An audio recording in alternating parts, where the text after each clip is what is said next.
Hi again then guys, and welcome to another instalment of Leash the Beast, the review series where we take vehicles which are typically known for being difficult to drive, or at the very least challenging, sometimes vehicles which are misunderstood, like the NASCAR that we featured before, but some which are genuinely difficult, such as the Stratos, for instance.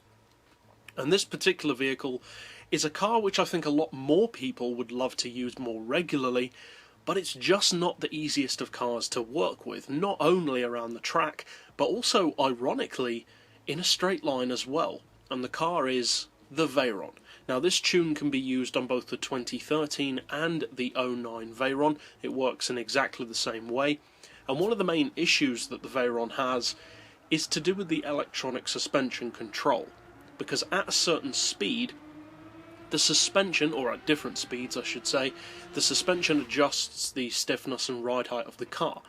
And that kind of messes up your tuning, because it means that you set the car up a certain way, but then while it's driving, it will change that to something else. Now when you go back to the settings, it will still be the same, but because the car controls its own suspension actively while you drive, the handling at any given speed can change dramatically.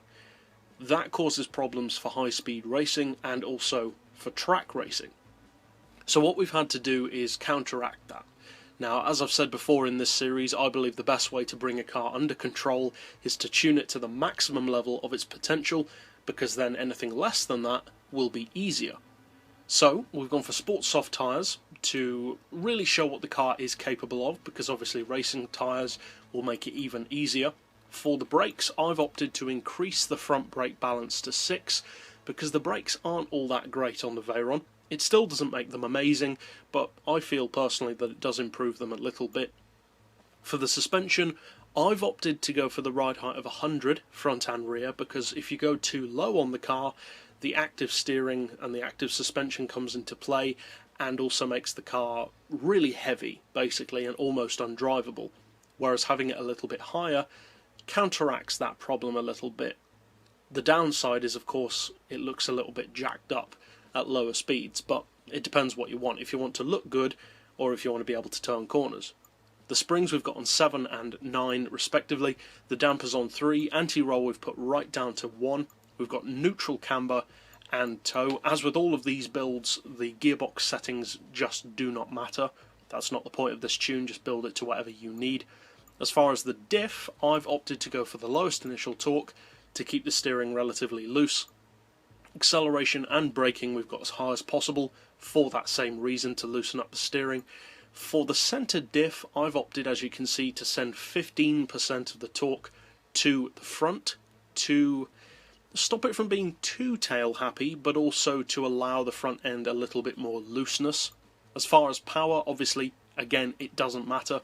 Just build it to whatever level you need it for, and as far as weight, exactly the same. You can't adjust the downforce, which is a good thing or a bad thing, depending on how you look at it, but what you get is what you get. So that's it overall for the build, but the real question is, what does it do on the track? Well, let's go and find out. Now, as I've mentioned with other builds in this series, this tune is not a tune which I would claim makes the car perfect. It just doesn't. I'm not claiming that this can now go out and beat everything you put it up against, especially not at the PP level that it sits at. However, it makes it a lot more drivable, a lot more usable, and it means that if you do want to use the Veyron as a circuit racer, at least on some circuits you now do have the option for that. As you can see from the car driving, the handling is so much more usable than it was before, much more tactile, much more loose. At the same time, you always have a huge amount of grip, because it is a Veyron after all. You've got a massive amount of weight grounding it, along with the all-wheel drive and the downforce. And although it's not the best of track cars by any means, at least this tune allows you to use it more if you are a fan of the car. So, if you do decide to use this build, obviously I hope you find it fun and competitive.